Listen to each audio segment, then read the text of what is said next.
T'en as pensé quoi de la dernière sortie médiatique de Bernard Arnault? Sur la taxe? Donc, quand on vient en France et qu'on voit qu'on s'apprête à augmenter les impôts de 40% sur les entreprises qui fabriquent en France, c'est quand même à peine croyable. Donc, Moi, je trouve que malgré que les impôts soient très élevés, je trouve qu'il y a un manque de reconnaissance d'une des plus grandes fortunes mondiales. Il y a un manque de reconnaissance. Moi, si j'avais été à la place de Bernard Arnault, je payerais un max d'impôts. Même si la grande partie de mon chiffre d'affaires se fait à l'étranger. Parce que je suis quelqu'un, j'oublie pas, je suis quelqu'un de très loyal. Si tu m'as aidé dans la vie, je t'en serai reconnaissant toute ma vie. Et Bernard Arnault... Même si on te raquette? Mais Bernard Arnault, quand il a repris à l'époque une entreprise qui s'appelait Boussac, avec Dior, qui lui a donné? C'est le tribunal. C'est la France, un tribunal français qui te donne l'affaire. D'accord? Ensuite, qui te finance? C'est les banques françaises. Qui te donne les subventions? C'est la France. Tu comprends? Bernard Arnault, à un moment donné, il est parti aux États-Unis faire de la promotion immobilière. Il n'a jamais connu le succès qu'il a connu en France. Donc je trouve que quand la France te donne tout, il faut lui rendre. Tu ne peux pas comparer un Bernard Arnault avec un entrepreneur lambda qui a créé sa boîte en France et qui galère à gagner 3 000 € par mois. Ça, c'est des firmes où on lui a dit, voilà, tiens, tu as Dior, on va te donner de l'argent, les banques te donnent de l'argent pour développer, il faut licencier au minimum. Je veux dire, tu vois ce que je veux dire? C'est la France qui t'aide à monter un empire, indirectement. Tu es obligé de dire merci. Et merci, c'est les impôts. Mais la réalité, Merci, elle est c'est là. les impôts, mais la réalité, elle est là. à cette hauteur-là, est-ce que tu... Je sais pas, moi, bon, on va faire un petit exemple. Si jamais, ben voilà, tu es en France, ils t'ont aidé à racheter Quick. Ouais. D'accord? Je m'en fiche de donner 80% d'impôts. Ah ouais? Ouais. Alors, moi, oui, je vais pas te mentir, les impôts, ça m'a jamais dérangé. Ouais. Parce que, à la base, je suis quelqu'un dans la générosité, dans la redistribution. De toute façon, même si tu gagnes beaucoup d'argent, tu vas en faire quoi? Il y a un moment, tu vas redistribuer aux pauvres. Parce que c'est ça qui va faire de toi un homme. Hein. C'est pas que l'opulence de l'argent.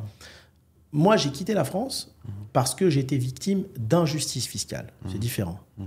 C'est vraiment différent. C'est parce qu'ils ont voulu me voler sur de la perte en viande, kebab, à l'époque où je faisais ma chaîne.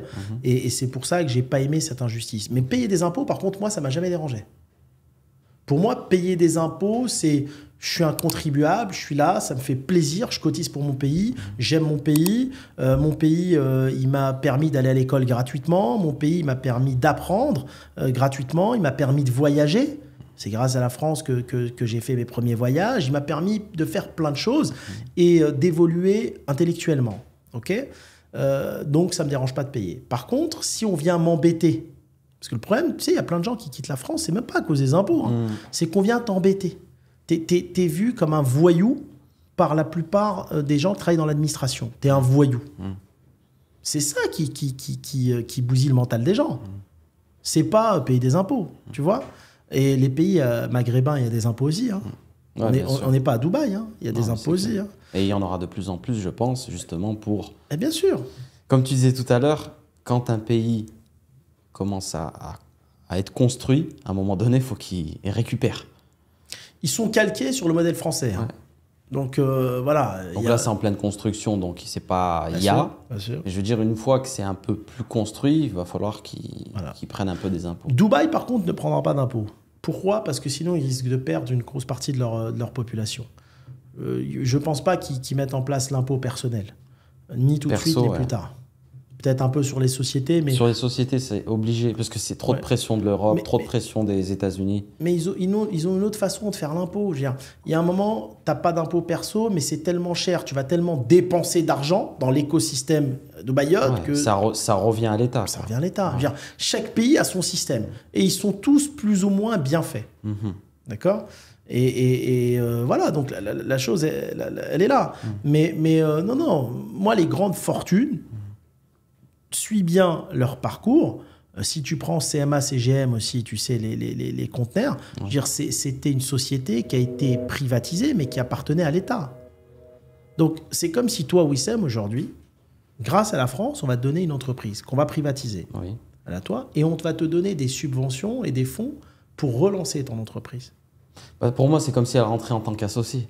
Voilà. Je redistribue. Et tu deviens milliardaire. Ouais. Est-ce que tu auras un problème à payer un max d'impôts? Non. Faut lui rendre ce qu'elle t'a donné. Bien sûr. Bien sûr. Par contre... Si c'est trop... Non, par contre... Comment tu vas calculer si c'est trop ou pas? Mais si la France t'a aidé à monter cette boîte, t'imagines, on te donne un cadeau. Moi, tu sais, quand j'ai failli reprendre Courtepaille à la barre du tribunal, imagine, j'aurais pris Courtepaille pour 0. Ok, j'allais mettre ma stratégie, la chaîne que j'avais développée dedans, et je me retrouve avec une boîte que je vends 300 millions. Ok, mais aucun problème de donner 200 millions à l'État français. L'opportunité, elle vient de là. L'opportunité, elle vient de là. Par contre, maintenant, quand tu es un parvenu, l'État te donne rien. Tu es un parvenu. Mais là, je trouve que 75% d'impôts, c'est trop. C'est pour ça, ça dépend comment tu as démarré. Ouais. Bah, la plupart des gens en France ont démarré... Enfin, les parvenus, en tout cas, ils démarrent de rien. Donc c'est pour ça que ça leur fait chier de payer des impôts à hauteur de 70%. Parce qu'ils sont dans la souffrance, ils donnent rien.